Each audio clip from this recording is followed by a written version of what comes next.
And obviously thanks to the organisers of this conference bringing me to this wonderful place and this great meeting. So it's obviously starting with those couple of words of thanks, but immediately moving on to a word of apologies for having to inflict English on you. But I assure you it's less painful than if I was trying to inflict French on you, which would have you wincing and, well, it would be unintelligible. So apologies for that, but thank you for the invitation in any case. It's great. Okay, so I want to talk about spatial disparities. It's one of the main things I've been working on in recent years. I'm going to be drawing on some recent research that I've done, but I'm not just going to be presenting a research paper. I'm going to be sort of ranging somewhat haphazardly, perhaps, over a number of areas, number of issues to do with spatial disparities. The overarching questions that I want to address, if possibly or probably not really answer, are those I put on the screen here. So, we live in reasonably, well-functioning modern capitalist economies, reasonably well-integrated economies. So how is it that there should be such large spatial disparities? And in particular, such persistent spatial disparities. What creates them in the first place? It's pretty easy to answer, I think, but the persistence question is more acute. So I'm going to be drawing quite a lot of, spending quite a lot of time on talking about work that I've done for the UK, where perhaps surely some of those regional disparities are particularly persistent, and I'll show you how they've persisted for, getting on for 3 generations, half a century of persistent disparities. So that's going to be the overarching question. In answering that, I'm going to make a number of remarks about policy. Do spatial disparities require a policy response? And in particular, should policy be place-based, or should it just be place-blind? There's been a bit of a debate about that. As you'll see, I managed to come down on both sides of that particular fence, because I really think it is quite context-specific. The stage of development, the country, the situation you're talking about. So they're the big questions that I want to touch on, as I say, addressing, but probably not really answering. The talk's going to be in 4 parts. The first 3 are thinking about spatial disparities at different stages of development, different situations. So very briefly, I'm going to say a little bit about developing economies, where spatial disparities are surely important, but I'll make a few fairly superficial remarks that are not going to be terribly carefully evidenced or argued by me, but things I believe to be true, believe to be correct. Then I'm going to talk a lot more about high-income economies, and as I've already said, the UK experience. I thought the second one was a fire alarm, but no, okay. Usually happens when I'm giving a talk. So then the high-income economies, and as I've already said, the UK experience on that. The context where spatial disparities can arise: developing countries, high-income economies being hit by shocks, and then obviously geographical disadvantage, where I'm not really going to talk about La Réunion. I can't, do not possibly have the expertise or the what we heard this morning in the marvelous presentation by Alexandra. So obviously I'm going to be superficial on that as well, but try and think through some of the issues a little bit there. And then the final part I want to talk to is very briefly talking about deglobalization. That is rather different from the rest of the talk, but I do notice that the return of distance is in the title of the conference. So I want to say a little bit about some of the facts and issues as I understand them in the deglobalization debate. Okay, well, let me start with that short and rather superficial bit, as I've already said, on developing economies. Okay, now as always, do I put glasses on or take them off? Do I want to look at you or look at the screen? I'd rather look at you, but it's probably necessary that I look at the screen. So you're going to have me peering over the top of my glasses for most of the talk, I'm afraid. Okay, spatial disparities are really quite a big issue in many developing countries. And the story is typically, well, maybe not typically, but quite often, a kind of Kuznets curve, a spatial Kuznets curve. In other words, regional inequalities widening during the early stages of development, but then a convergence process going on. Disparities in the early stages of development is inevitable if you think about it. It would be astonishing if growth processes started at all places simultaneously in a country. Distance does matter. Growth starts in particular centres. So obviously some places, typically ports, places near the coast, maybe the capital city, they're the places where development first starts. If it starts, what are the economic adjustment mechanisms that we see? And I'm going to come back to these two adjustment mechanisms repeatedly. If you have a disparity, one place getting ahead or others lagging behind, as we'll see, what are the two adjustment mechanisms that we really, certainly economists would obviously think should operate to smooth them out? Well, one is, labour supply. That is to say, a place with unemployment, lower wages, whatever, will experience out-migration to more prosperous places. Yeah, obvious, and a mechanism that works pretty well in many developing countries. I've got the example there.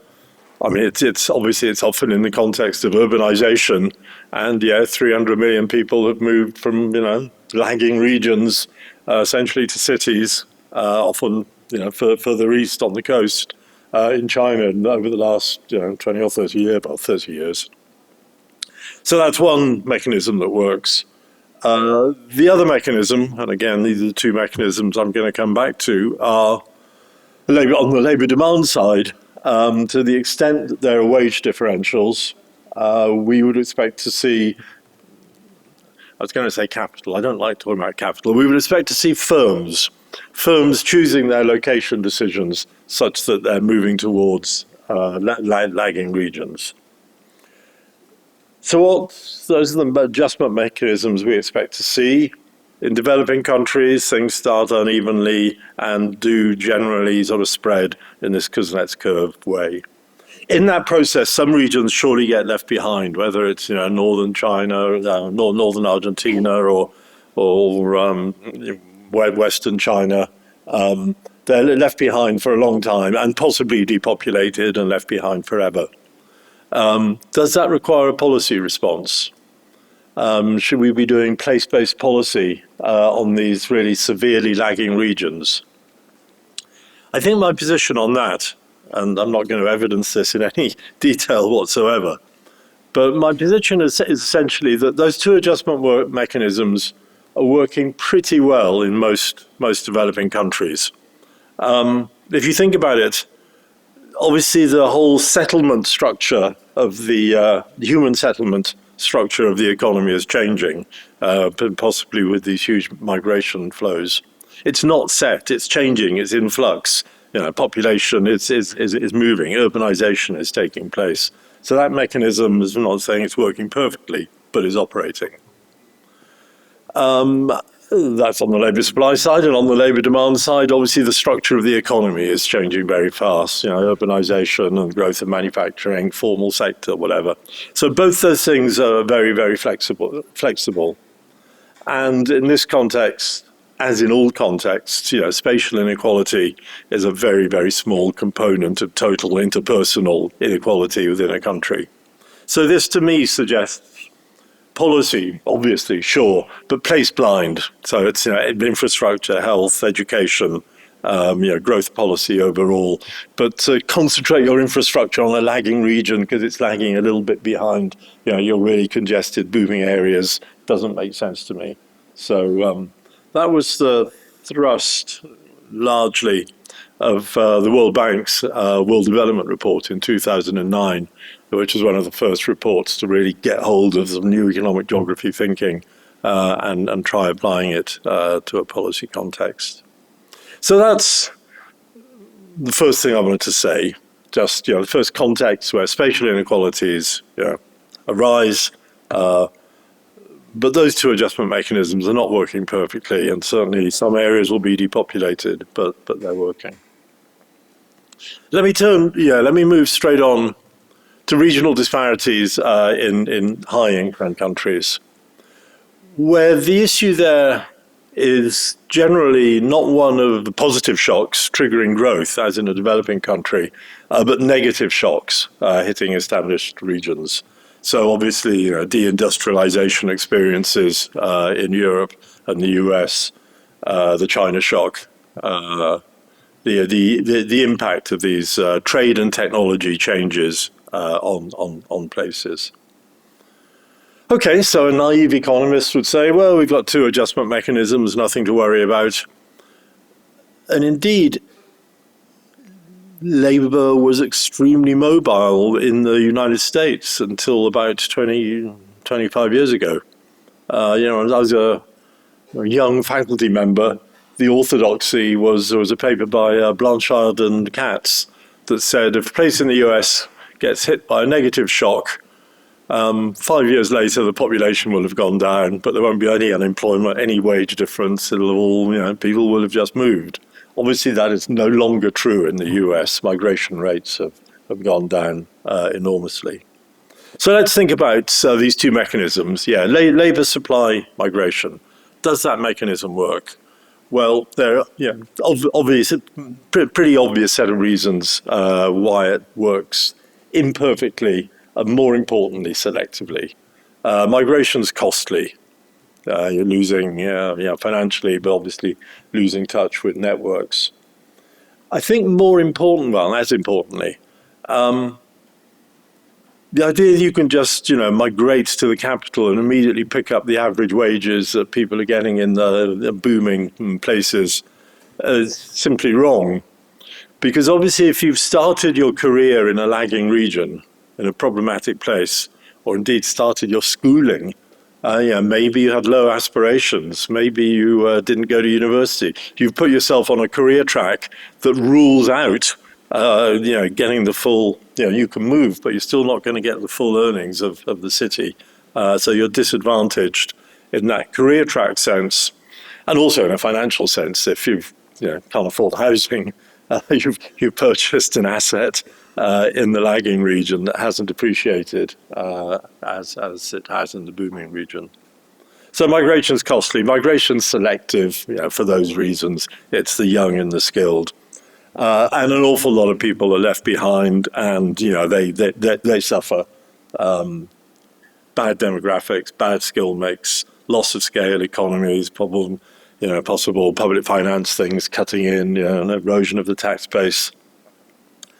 And general shabbiness.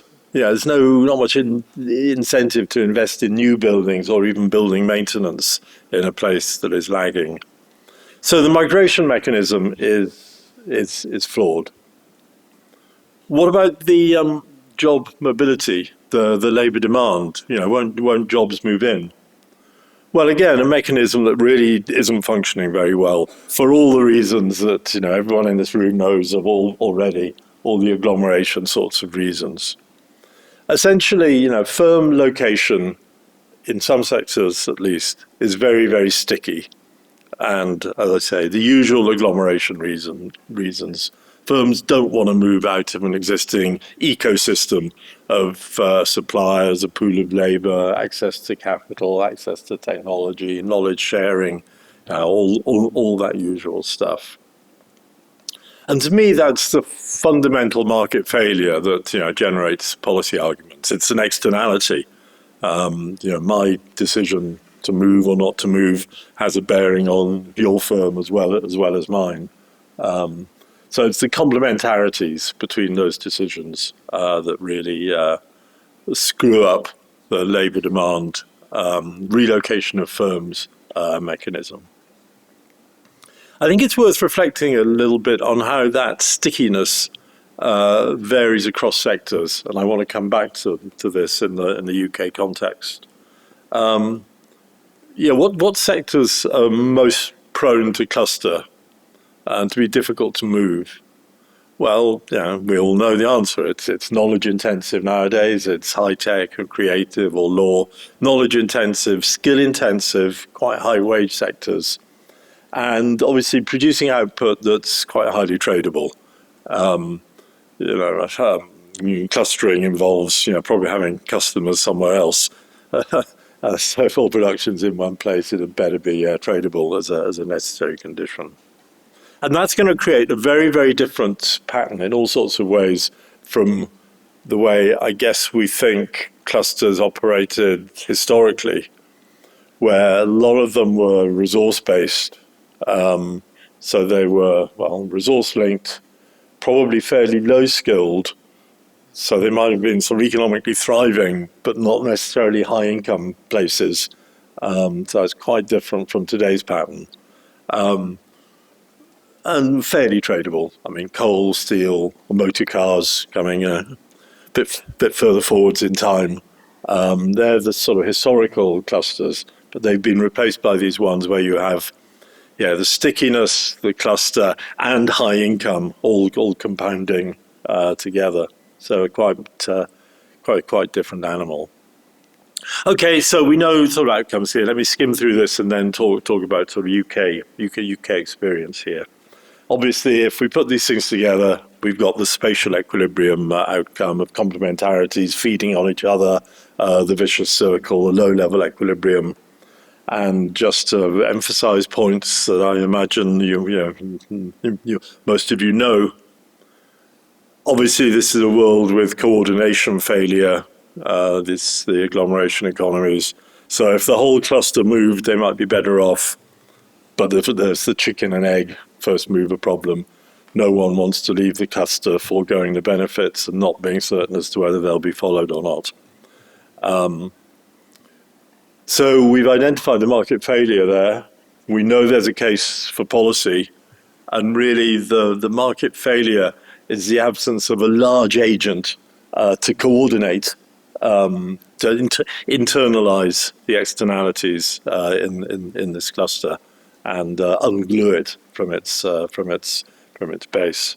So a large agent to coordinate the parts, and that's obviously the large agent is more likely to be government than just about anyone else in most contexts.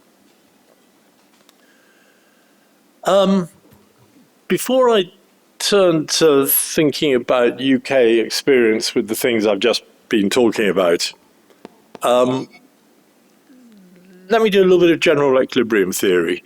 I can talk about workers and I can talk about firms, but let's have an economic model. It's all right, it's just this one slide that's the economic model. Let me go just to make sure I can go through it in a fairly coherent order, rather than just randomly jumping around explaining bits out of sequence. So it's a tiny model that doesn't explain everything by any means. Models don't. But let me talk about it now and then sort of use it a little bit to inform the UK experience. And also when I get to talking about geographical disadvantage, let me talk about it then. Okay, so we want to capture firms' location decisions. And that's going to depend on, think of this as a particular, just one region. It's going to depend on the comparative advantage of the region, right? So that's A. A is the thing on the horizontal axis, is the productivity of the region.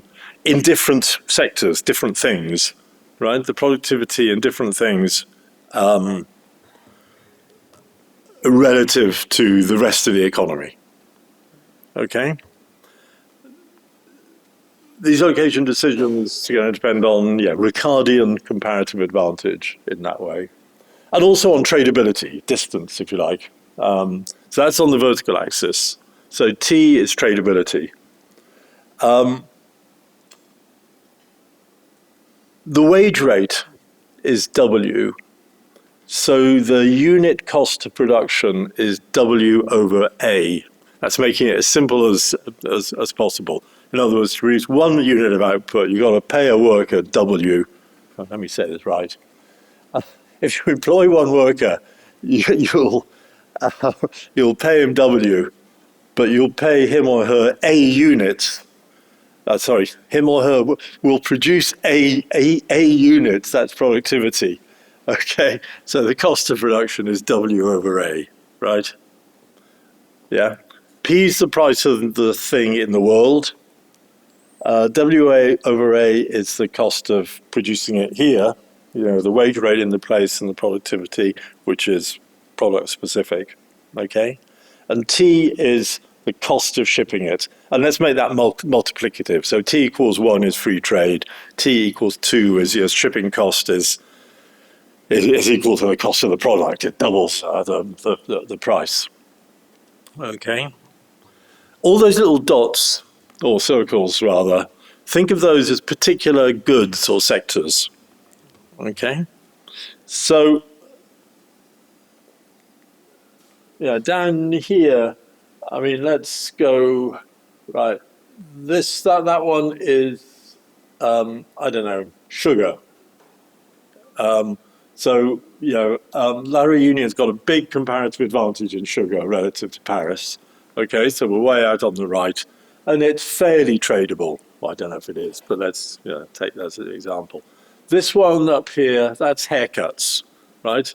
No one's got a comparative advantage in haircuts. It's just above 1, right? So your productivity here is the same as productivity of a Parisian hairdresser, let us suppose.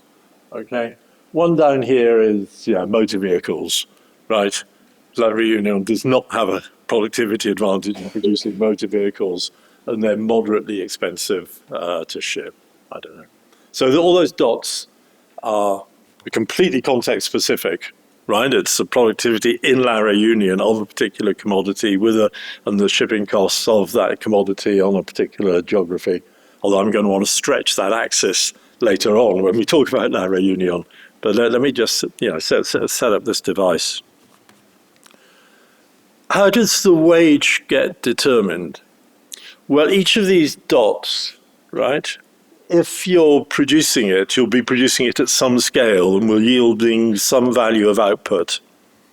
So let's add up all the values of output. Well, let's do it at the stuff under that yellow line, right? That's going to be, and adding those up, it's going to give a value of output. Now, and you're going to exposit this in the wrong order. Let me tell you what the lines are before I start telling you what's going on above them and below them.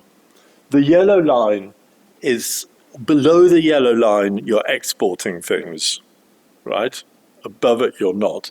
Because P is the world price, W over A is the cost of producing it here, and T is what you've got to pay if you're actually going to export it, right?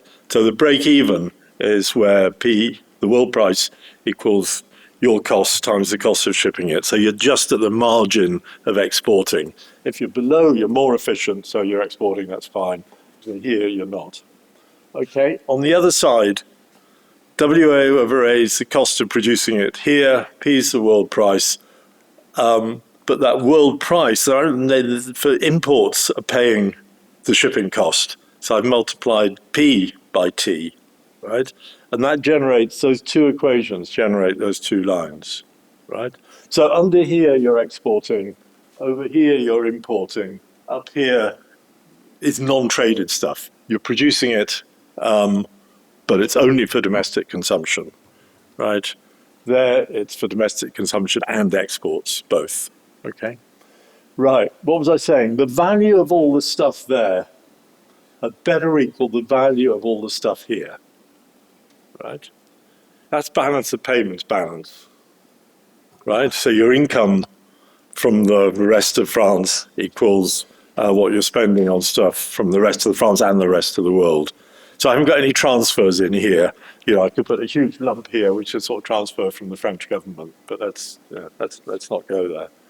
So it's that determines the position of those lines. If we want that payments to balance, it's just saying you're on your budget constraint.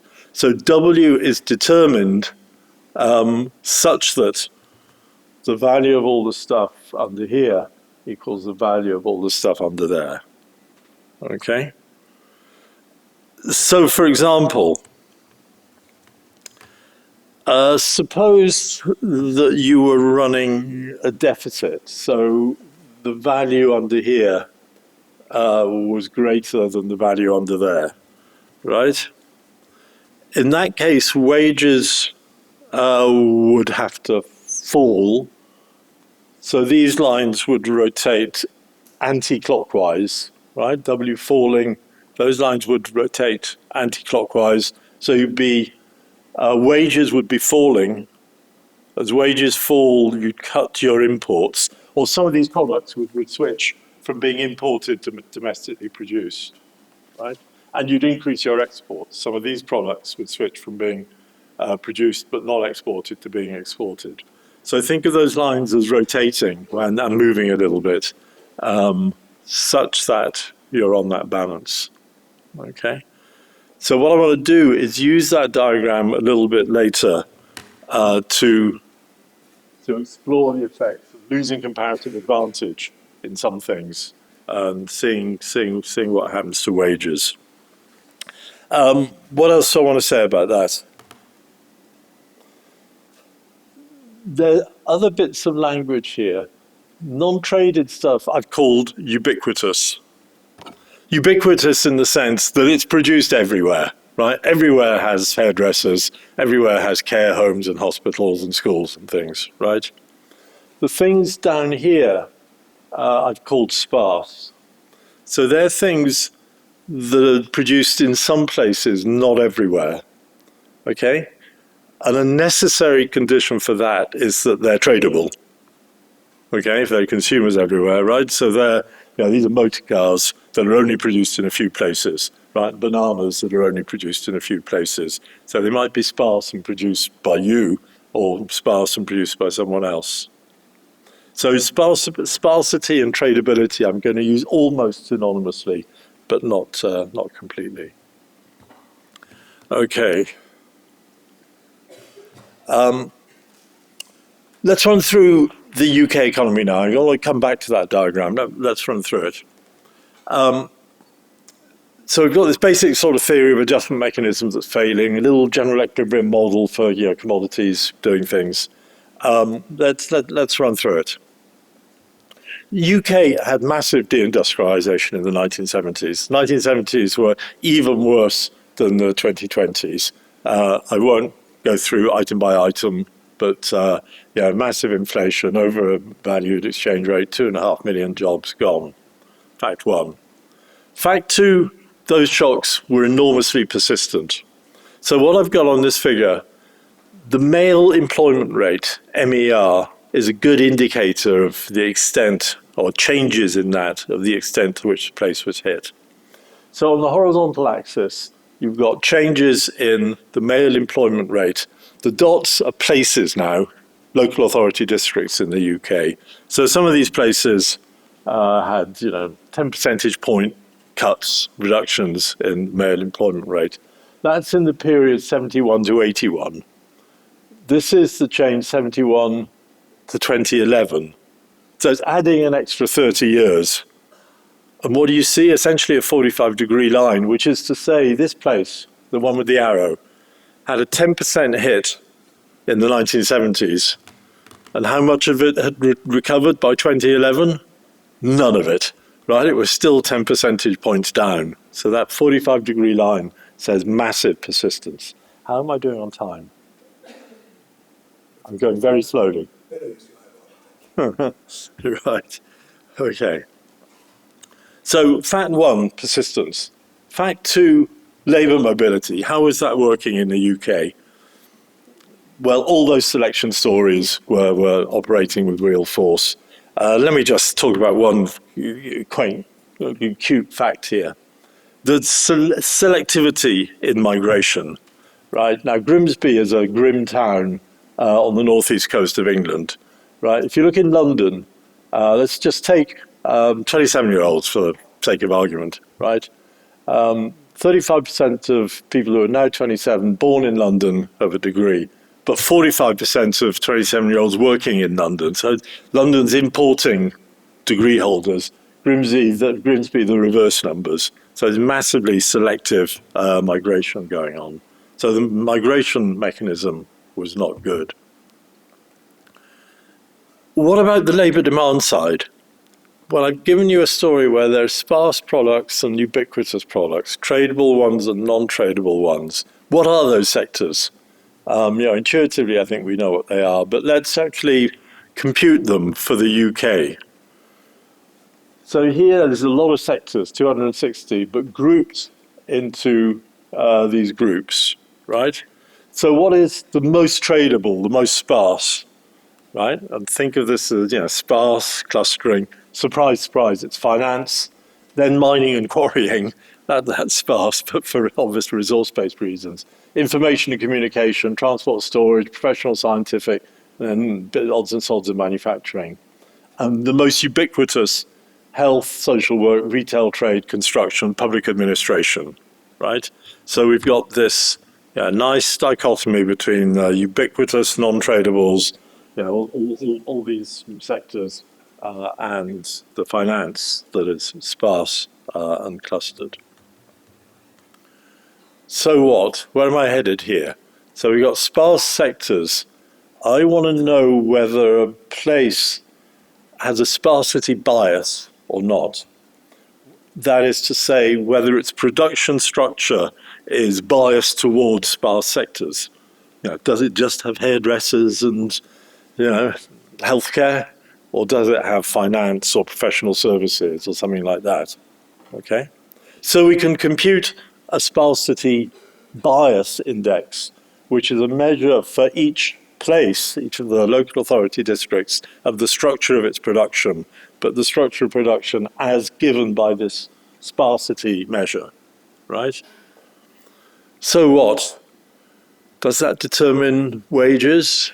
Well, having more sparse sectors on your export side, having production in sparse sectors builds up the mass in the bottom right-hand side of that theory diagram I gave you, which should rotate the wage curves up. Okay? So is there a relationship between sparsity bias and wages? Well, yes, big time. That's the plot that you have there. Okay? So City of London and neighbouring districts way out in the area sparsity bias and the wage levels in that way. The orange dots are London boroughs and the rest of the country. But the point is a very strong relationship. Now that's partly just a composition effect. Wages are high in the City of London because they get high wages. It's moderately skilled activity. But it's not just a wage effect, it's a general equilibrium effect. Having the sparse sector gives you a labour demand that shifts those curves round, raising wages, raising house prices, raising the cost of living. So to attract even unskilled workers, you're paying a higher wage because the cost of living is high because house prices have been bid up. So all those effects are going on supporting this spatial inequality. So that's true in levels, as that curve, as that scatter plot indicates. It's also true on changes. So again, the dots are UK areas, many fewer of them, because this is going back to the 1970s, where spatially disaggregated data was much less available, right? So many fewer dots. But on the horizontal axis here, the change in the sparsity bias, The places that were hit hardest are the green triangles. So, yeah, you lost your traditional comparative advantage in shipbuilding or some sparse activity, steel, coal, whatever it was. You lost that sparsity bias, and what happened to your average earnings relative to the UK average? They fell. So this relationship between what you do, that determined by the tradability and your productivity in it, right, determines your wages. So you have the shocks that knock some of that mass in the bottom right-hand corner of the theory diagram. They knock that out. You have to have their wage readjustment to restore equilibrium. And the real point is that having knocked out your traditional sources of comparative advantage, they don't get replaced with similar stuff because it's sticky. These are clustering sectors. They're sticky. They're sparse. They don't get replaced with similar stuff. They get replaced with ubiquitous stuff. So you lose those sectors and you fill up with warehousing and backroom stuff that's everywhere. Okay. So summary. Yeah, places experienced emptying out of that bottom right high A, low T set of activities. Stickiness meant as some dots disappeared, others didn't emerge. You just did that rotation with falling wages. What about policy to break towards these places? Well, having said that, in a developing country context, I thought place blind policy was okay.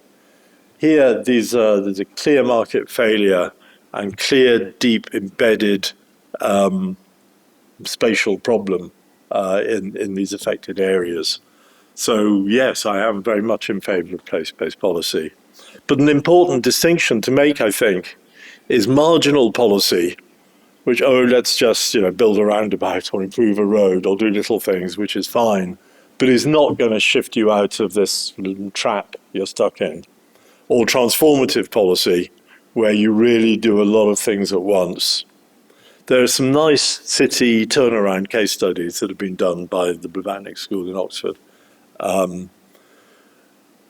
looking at what's worked in various countries, in various places. I mean, it's Newcastle, Australia, some German cities, Lille, I think, and the messages that come out are, policies have got to really play on the complementarities between policies. Doing one policy makes others more effective, and the complementarities between private agents.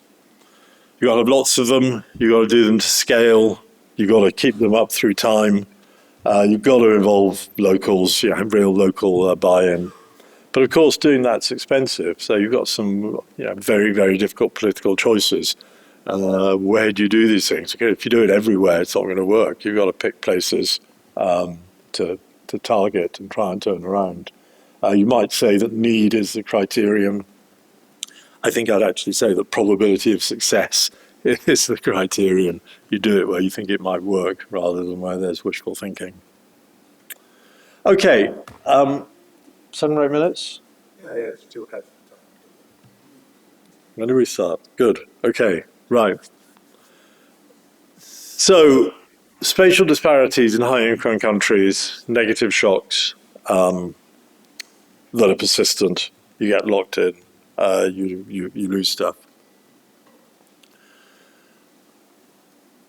Let's take that diagram that I hope people have more or less in their heads. That's exactly the same picture, no change.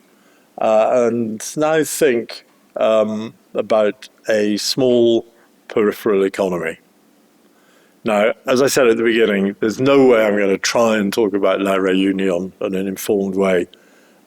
Simply not capable of doing that. But I am capable of, writing down a little economic model that sort of abstracts from some things and maybe provides some insights on others. I say maybe because I'm not quite sure, but this was the one I wrote down for this context.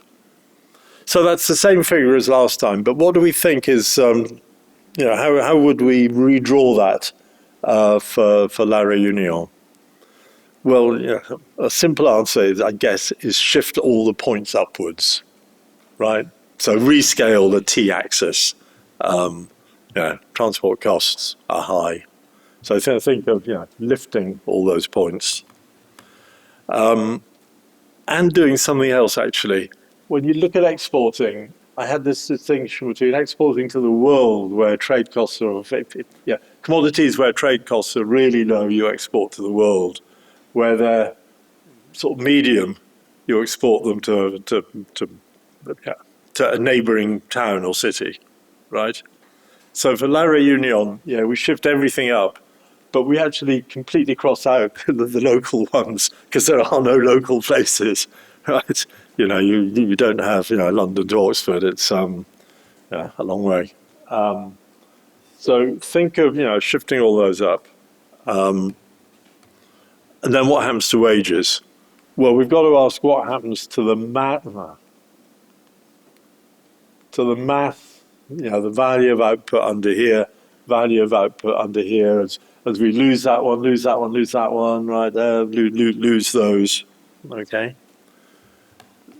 So let me just give you some results, some propositions. I'm starting with the counterintuitive one, just to get you thinking.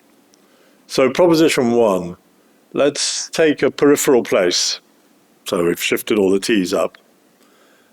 That will have higher nominal wages than other places if the price elasticity of demand for imports is greater than the price elasticity of demand for exports. Okay? So you've shifted things up. As you've done that, it's choked off the pure T effect, the pure transport cost effect, has choked off import demand faster than it's choked off your export opportunities. So you're running a payment surplus, right? So to choke off the payment surplus, your currency will appreciate. Well, you don't have a currency, but that means the wage going up, okay? So it's quite possible. It wouldn't be real wages, but nominal wages would actually go up because you've got this balance between the value of imports and the value of exports, and they're both reduced by the increase in T. And if the imports are reduced more, your nominal wages will go up. Okay, but we surely believe that the price elasticity of demand for exports is greater than the price elasticity of demand for imports, right? Because the local market is very small. The world market is much, much larger with other firms, more competitive, so much more price sensitive. So I've given you the somewhat counterintuitive proposition for the first one, but the converse is true, right? If those elasticities are the other way round, which is what we think is the natural case, then you're taking a wage hit. So that's first off. What else can we do? Well, there are quite a lot of little sort of theory experiments, thought experiments you can do. But let me just report a couple of them here. I'm not going to run through a whole load, but just some thought experiments. Oops. The variance of productivity. So if it's low variance, they're all grouped together around 1. All those dots are grouped together around 1. If they're high variance, they're spread out. Both real and nominal wages in a central place, that's Paris, not that Réunion, right, are higher, the greater is the variance of productivity. Okay, I think that's intuitive to any sort of trade person. If there's no variance in productivity, you're not going to trade at all. You're just completely, everything is non-traded and ubiquitous, right?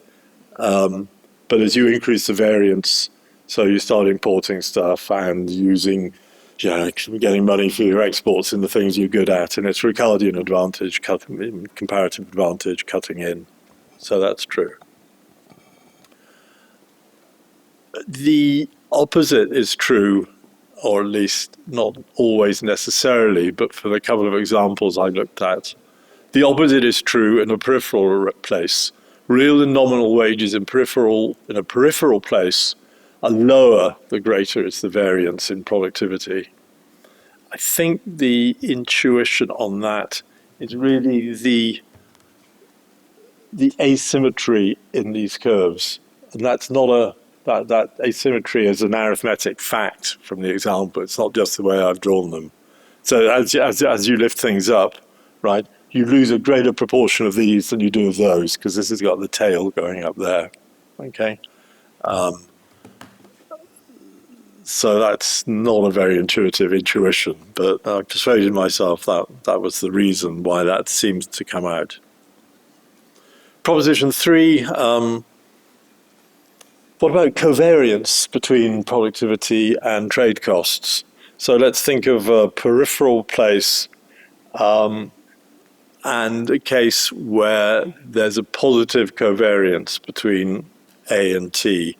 In other words, all those dots, instead of just lying around pretty randomly, they're sort of lying on a 45-degree upward sloping line. Or in common sense words, the things you're really good at are really difficult to ship. They're the expensive things, right? So you've got great productivity in some things, but they're things that are just too hard to export. Well, surprise, surprise, and intuitively in that case, a peripheral place will have lower nominal and real wages if there is than a central place if there's positive covariance between A and T. Okay, so yeah, these are just a toy theory model and some propositions that come out of it. But I think it's good. So often we think about labour market adjustment or firm movement. I think it is really quite important to put it in the general equilibrium. So that's a very, very toy model of what it actually is that is determining wages here relative to wages somewhere else. And of course, we don't really know where all those dots are, although I tried a bit with the UK with those sparsity measures. But there's a story. And of course, the policy implication that you all know and talk about the whole time, presumably, which is how can you build a comparative advantage in sectors that are tradable? In other words, how can you fill that bottom right-hand corner instead of having a positive covariance running that way? Okay, that's the bulk of what I wanted to talk about, but I just want to spend two or three minutes giving some facts on deglobalization, the deglobalization debate and distance. Then I'll try and tie some of this together, deglobalization. So the title is of the conference is The Return of Distance, right? So the question, I suppose, is, well, is distance, or is the cost of distance changing? And that may be technology or something, or other obstacles to trade, I guess, are included in that as that question is posed. Well, how do we find out? I mean, the obvious way would be to look at transport and communication costs directly, I guess. And what do we know about those? Well, transport costs have certainly been fluctuating a lot recently with oil prices, but then more particularly container prices and funny scarcities and shortages. But I think they're probably temporary fluctuations. And also, when you measure transport costs, you've got to be very careful to think, what are you measuring them relative to? Now, containerization and all that, fantastic reductions in transport costs. But at the same time, reductions, productivity increases in the stuff inside the containers has probably been at least as fast as the productivity increases due to containerization. So the key relative price might not have changed very much. We think of shipping as becoming cheaper, but like I say, the things in the boxes have become cheaper as well. So we could do that, or we could look at trade outcomes, right? So that's what the deglobalization debate has really been doing. It's been saying, let's look at the trade outcomes and see if trade has peaked and plateaued. So I just want to review some facts on trade outcomes. And this is going to draw very heavily on the work of my friend and co-author, Richard Baldwin. So really it's charts borrowed from him. Okay, return of distance, trade outcomes, trade stalling. Yeah, so the simple fact that people have caught on to is if you look at the value of goods exports relative to world GDP, it peaked before the financial crisis and has fallen, right? And fallen pretty substantially. This goes up to 2020, so nothing since then. But yeah, that's the fact that motivates the deglobalization debate. This is a sort of check on it, because obviously the value of exports is a gross figure, GDP is a value-added figure, so it does make a lot of sense to compare like with like. So the ratio of value added in exports to GDP, proportionately, I think it's marginally less. But again, the same story, peaking 2008 and falling pretty sharply. But let's dig a little deeper, which I want to do by looking at commodities, then countries, and then other components of trade. Let's look by sector. So that's total goods as on that one. Manufacturers, well, they didn't actually peak, they plateaued. Agriculture, pretty much flat. It was mining and fuels that really brought about the decline. So before we talk about complete changes in the world economy, it's mining and fuels that brought the fall, and most of that was sort of price changes rather than volume changes. Those are commodities, the price of which changes a lot. Let's look by countries. Okay, China, well, let's start with the EU. EU is goods exports again relative to GDP. EU didn't peak, right? Still going up. There's the World Series. It's China what done it. Now these are all shares, so China. So they don't all add up, or they don't even. It's a weighted average of them, a weighted average that gives the world. But it's China that really drove that. Japan plateaued, US sort of plateaued. India, well, let me get the facts here. Yeah, US, India peaked, but not very much after 2008. China peaked before 2008, so it wasn't the world financial crisis that did it. It was essentially growth and reorientation of growth towards the domestic market in the Chinese economy. So take this one with a considerable pinch of salt, right? Ask what's the commodity structure, what's the country structure. And then that was all good stuff. Let's look at services. The left-hand chart there is world trade in services as a percent of GDP. So obviously going up steadily. Well, not completely steadily, a bit of a peak in 2008, but no evidence of some deglobalization, some reversal in that. And world services as a proportion of all trade increasing steadily, as it must have from the numbers you've seen already. So services becoming a lot more important, although still less than a quarter of total world trade. And a final fact here. This is separating out other commercial services. So it's really business services. That's those sorts of activities. So it's service trade minus transport, travel, and tourism. Okay, and you can see the scale of the increase in that over the long period from 1990, pretty much unbroken increase by factor of 11 through the period. So that's just giving you, very briefly, some facts. Is distance biting back? Is distance returning? Well, it's not altogether clear once you scratch the surface. And particularly, what's obviously going on is growth of service trade, relative to growth of trade in manufacturers. In which case, we do, of course, come back to how to fill the dots in the bottom right-hand corner for la réunion. And again, this is a topic I'm sure you've all debated at great length. But there's surely the one area of trade that is booming is possibly something in which la réunion has a comparative advantage, professional services of one sort or another. And it's certainly something that has relatively low trade costs. So it's in that bottom right-hand corner, and it is the one sector of trade that absolutely is booming.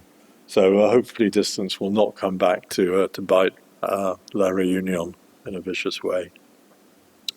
Okay, let me wrap up, not with so the final slide that does not have a great set of messages on it, but a couple of points I want to make.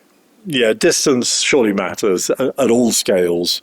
Everything I've been saying here, being trade, tradability, ubiquity, sparsity, it's all about what you do. Is it you're just doing stuff, the local stuff, or you're actually getting to world markets? That's critical in thinking about regional disparities.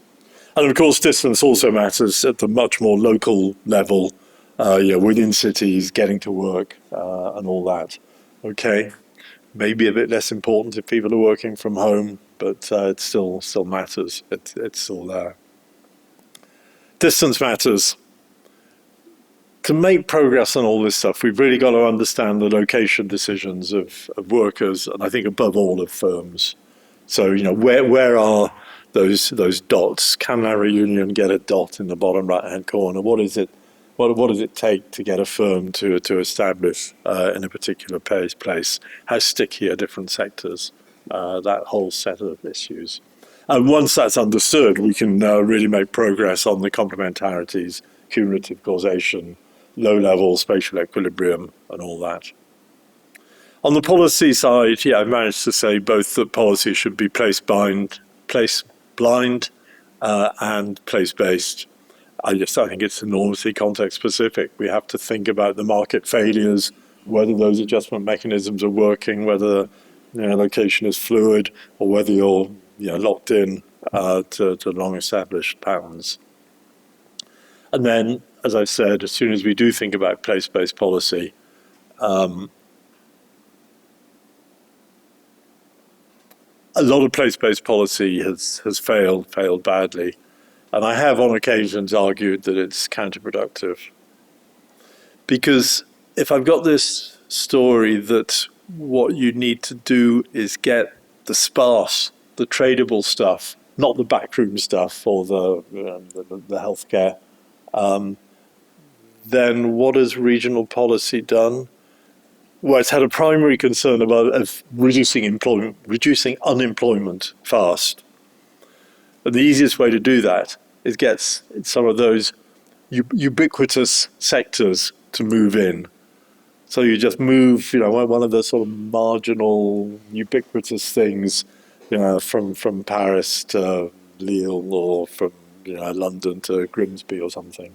Yeah, you move those, but that's just locking in the problem. It's locking in, the sort of low skill, not export-oriented sectors.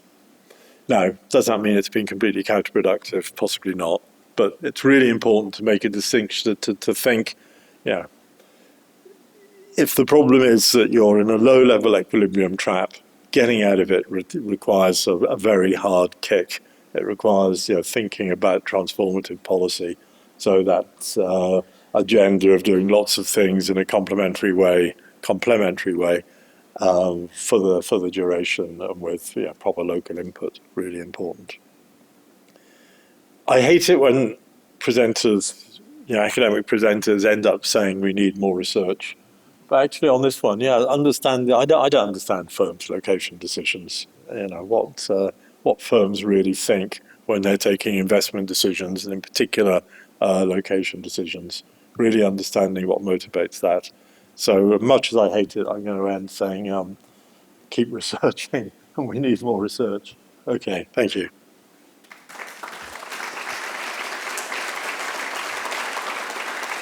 Okay, so thank you very much, Tony, for this passionate presentation. I'm supposed to be the discussion, but it's a bit difficult for me to. It was such a full presentation, so I'll try maybe to have one or two questions or ideas before opening the discussion to the floor. Okay, let's try and see. So we'll leave with the idea that we have spatial Kuznets curve, and I agree completely that economic growth is locally based, so you cannot have an equally distributed growth. Okay, but then if I understood quite well, when you get this equilibrium, the model you presented works basically with three factors, that is transport costs, productivity, and wages. Okay, the question I would have is, can we consider, and I'm sorry, if I may continue, on the what we can find here are basically market mechanisms and regional policy as implemented by each region.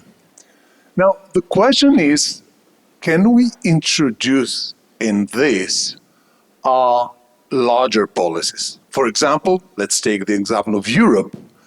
European policies where rich regions will, in a sort of way, finance poor regions in order probably to enhance development, new development possibilities. And we know that the UK came out of the European Union also for this reason, right? So, of course, in reunion, it's very important because European policy and French policy is very important. I'm not quite sure where reunion would be in the figure if there was not for the French national policy, which is a redistribution policy. So the question is there a place in the model for redistribution policy for the whole system? Okay, that's the first question. Then a second question has to do with the place of the ubiquitous activities. Ubiquitous, that's I'm not sure I'm pronouncing quite well. Ubiquitous? No? Oh, ubiquitous. I'll try to do my best, but okay. So the ubiquitous sector, and okay, we spoke about globalization, but okay, globalization affects trade costs, but does it also affect the ubiquitous sector? Does the ubiquitous sector becomes tradable with the globalization process?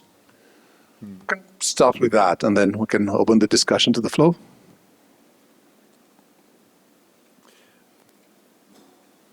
Yeah, to address the second one, what I was trying to do with that theory,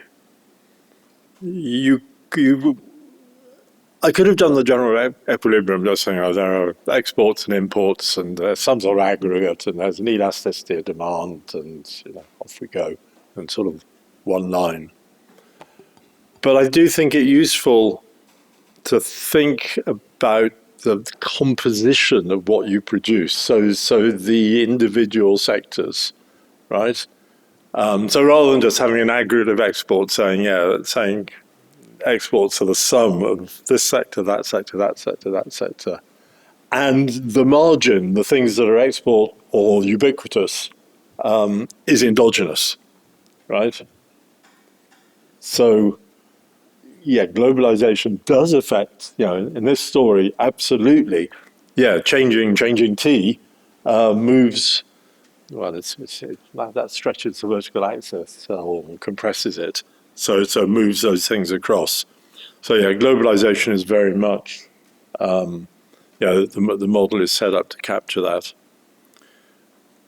But what that very simple toy model does not do, the position of all those dots, I was essentially thinking in a Ricardian way, whereas of course what we all think is the comparative advantage of a particular sector depends on so many endogenous things, the institutions, the neighboring sectors, how many firms there are in the sector, whether you're getting the agglomeration benefits, whether you're not.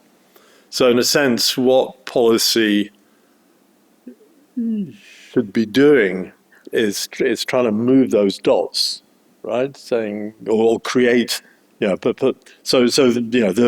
UK example, there was a dot in that bottom right-hand corner for shipbuilding. That's just gone, right? So there's a wage adjustment, unless you can replace it by something. And, UK policy did absolutely nothing to try and replace any of that stuff, right? Which is why wages went down in the particular regions and why we've got the problem. So it was, putting in general equilibrium some stuff, but leaving the more interesting stuff in the stories about agglomeration and all that. Yeah. I'm sorry, that's not answering your first question, which was redistribution. Okay, if equity, yes, redistribute. In that little toy model, no. Essentially, you're going to crowd out exports. So the term Dutch disease will be familiar to many of you. That's a country that has massive resource revenue, which appreciates the exchange rate, which damages export industries, which wipes them out. Your distribution would have say if you're just pumping money into the region, as happens, I believe, then good for the recipients, but it will cause wages here to be higher than they otherwise would have been, which will make export industries less competitive and import competing industries less competitive. It will have rotated those lines one way or the other. That way, it will have knocked some sectors out, possibly. So the point is really, it's how you spend the money. Just pumping money into a place, I think we would all agree is not very satisfactory. But if you're using the money as part of a systematic policy to build an industrial base, right, an economic base, Thank you very much for this conference. I like really your toy model. The model, it's toy model, but it's a very powerful toy, I think. Very clever. So I have a question about the first word of your title. You made the choice of regional instead of spatial. Spatial disparities. So, and my question is about the scalarity problem. Do you have something to say about the size of the region, or well, in your opinion, all the economic mechanisms that you show are they depend of the size of the region, of the scale problem? I mean, they surely do, but I'm not sure I've thought about it that much. I mean, the basic unit that you would usually want to work with, I think, is a travel to work area or a FUA, a functional urban area. On the basis that when we think about agglomeration economies, probably most of them are through the labour market. Not all, there are knowledge spillovers coming through other mechanisms. There are suppliers and customers, other than workers, but probably the most important agglomeration mechanisms, I think, would be through labour market pooling of one type and another, in which case that suggests the travel to work area, FUA, as the right economic unit. I was hesitating a lot because the story I was telling here, it was as much an international trade story as a regional story, right? I was talking about appreciation and depreciation. Now, obviously, that's not of a separate currency, but it is saying, moving the wages in one region relative to the wages in another region. That's probably, well, what is the economic scale on which you're able to do that? I mean, my guess is that the general wages in Saint-Pierre are pretty much the same as they are in Saint-Denis, although it's not really a travel to work area. So that's suggesting that, well, certainly the way I was thinking about the model was as if they were larger, somewhat larger spatial units. But still, yeah. Probably the best way to do this is, well, let me make one more point. Probably the best way to do this is travel to work areas, functional urban areas. Except here I have a disagreement with one of my former colleagues at the LSE. He talks about regional disparities using these functional urban areas, travel to work areas to be precise. But in the UK, they're hugely different sizes. Most of the southeast of England is one, and sort of Cornwall is another. So they're varying in size by 20 to 1, which I think is problematic, very, very problematic for any sort of measurement empirical exercise you're going to do. And also it means that when you start looking at the poorest areas in the country, they're basically places full of old people, which I don't think is the essence of the problem. The essence of the problem is, the hit to the working population, the male and female employment rates in the working population, not the proportion of pensioners in the place. So, anyway, a lot of considerations to take into account in thinking that through. Tony, thank you. And I join my thanks to Yannick for this awesome conference.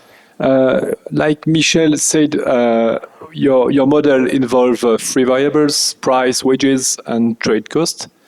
And do you think it could be relevant to put all on the table? Because when you face, due to the change in wages and in relative prices, the Dutch disease effects, because you spoken about UK, we have to face in this island a proxy of the Dutch disease effects. And so do you think it could be relevant to use this way of thinking and in order to have just a design of what could be the next processes about the change of the pattern of trade? Well, when you say that in this island you have to think about Dutch disease effects, what is the mechanism you have in mind? Is it because talked about the arrivals of public transfers, for instance? Okay. Implies that's just a change in the relative price of goods, and due to the imported goods are mainly rather than the exporting sector. Yeah. No, I mean that was very much in my mind as I was doing it.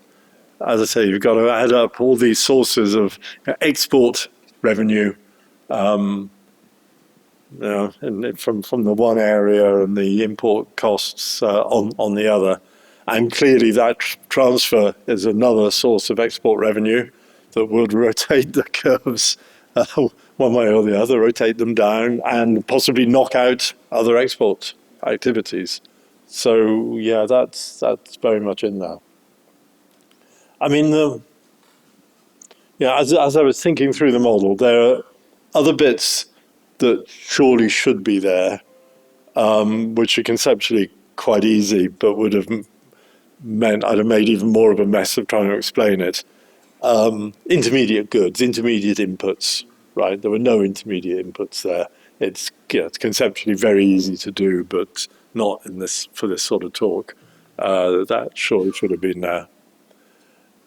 A richer story about not just T sort of trade costs, but trade costs and distance, particularly for a peripheral place like this, right? The idea that and tradability is obviously a continuum from haircuts through restaurants, through backroom services, through to digital stuff. It's a continuum, and some of these things might travel very easily over 50 kilometers, and then not at all over 51. They've rotted or fallen off the back of a lorry or something.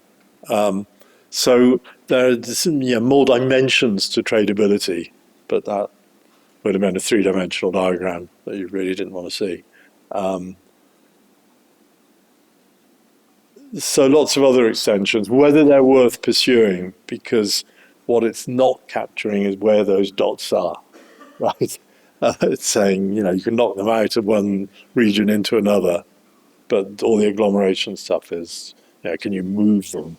And that would be exogenous to the model. So whether it's worth pursuing remains to be seen. Thanks. Yeah, my remark goes is in line with what you said and your answer as well. I was just wondering how we can think about exports without relating export to imports if we take into account that we are dealing with global value chains. Yeah. That affect completely the location choice of companies, of course, of firms. And then one decision, this is my remark, one decision could affect other decisions. And if you are in this stream of linked decisions, it becomes very complicated. Yes. To think about few factors, because it's much more complicated to think about segments of the value chain that could be relocated, for example. Talking about deglobalization. Yeah. It's exactly that. Yeah. No, I agree completely with what you're saying. I mean, obviously, well, in some of those figures I gave at the end, one was the value of world trade to GDP, and the other was the value added, embodied in trade relative to GDP. And the ratios, one was over 100%, the other was 15%. That tells you that whatever it is, essentially 80% of trade is re-import and import and re-export. So it's massively important in practice. As I said a moment ago, I mean, adding intermediate inputs in a simple way would be conceptually straightforward and not actually complicate things very much. But adding it in a realistic way, And well, just two other comments on that. One, Richard Baldwin and I have a paper entitled Spiders and Snakes. So the spider is where you've got lots of components all coming together in a factory to be assembled. And the snake is, you import and re-export, and it just goes, the product just goes up through the snake till it reaches one end or the other. I said there are two remarks. That was one. The other one completely escapes me. Okay, firstly, thank you for your presentation. I find it very interesting, especially because you bring into discussion the human capital, and human capital is my thesis subject with a special emphasis on education. So my question is how we can assess the impact of a policy at local level to ensure that we need a place-based policy from an econometrical point of view, or? Well, I think I'm not sure I'm going to answer that from an econometric point of view, but if not from a general point of view. Yeah, I was can we going say? to try anyway. So what are the criteria you would use, right? I mean, first, there's observable need. And, one thing I didn't talk about, talking about persistence of these shocks in the UK. In the work we did on this, we also looked at deprivation measures. So the places that had the worst shocks in the 1970s were, on average, they were pretty average, right? They were doing, just fine. They had these shocks. Now, if you take the bottom quartile of deprived regions in the UK, 2/3 of the places in that bottom quartile are places that had hits in the 1970s. So need really is rather important here. This is very, very serious pockets of deprivation on lots of indicators. What was your question? How would you identify them? Need is one. Identifiable. Well, okay. What order I want to do these things. The ability to design a sensible strategy to address it. That means really having decent local governance, working with local stakeholders, having a will to make things happen from the bottom up. I mean, English local government is pretty chaotic. One thing governments have been doing in recent years is trying to consolidate into combined mayoral authorities. And so you're actually getting some sensible coordination and local government with the capacity, the capability, enough competent people in it to actually form a strategy to the area. But in other cases, it's completely hopeless. I mean, they were planning to do a big link. This is not a deprived area between Oxford and Cambridge.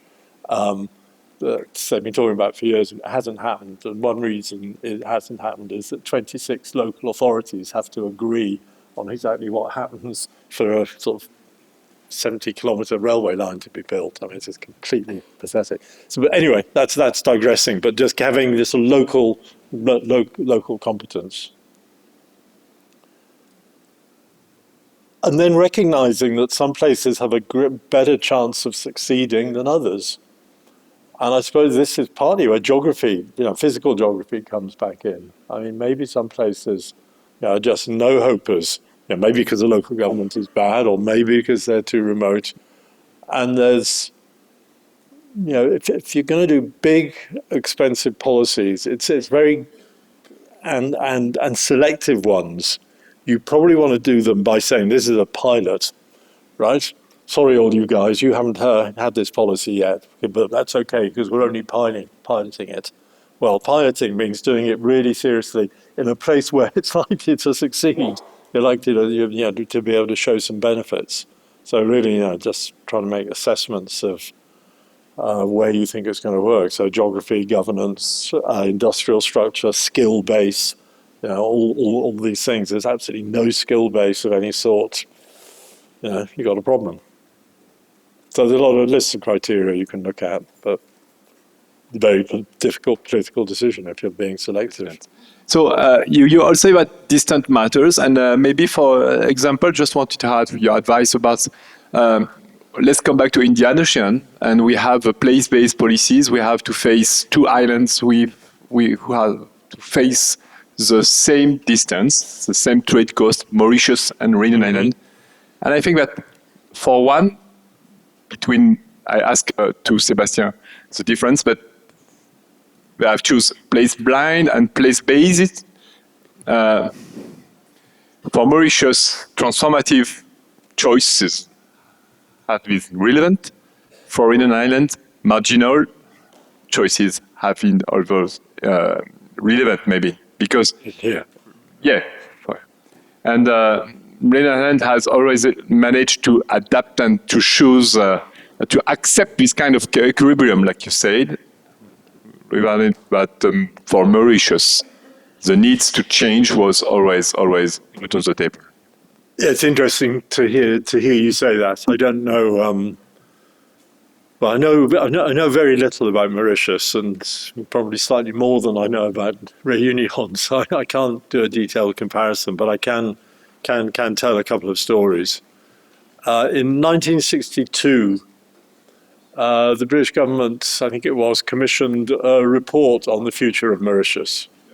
It was written by James Mead, a very, very distinguished Nobel laureate, Cambridge economist, who said, complete basket case, no chance, might as well run it down, depopulated, nothing's going to work. So predicting is very, very hard.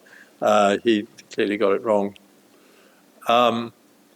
Mauritius obviously benefited from the multi-fiber agreement and some rather peculiar trading arrangements that were in place that I guess La Réunion could not have benefited from as being not being under the trade preferences as a developing country.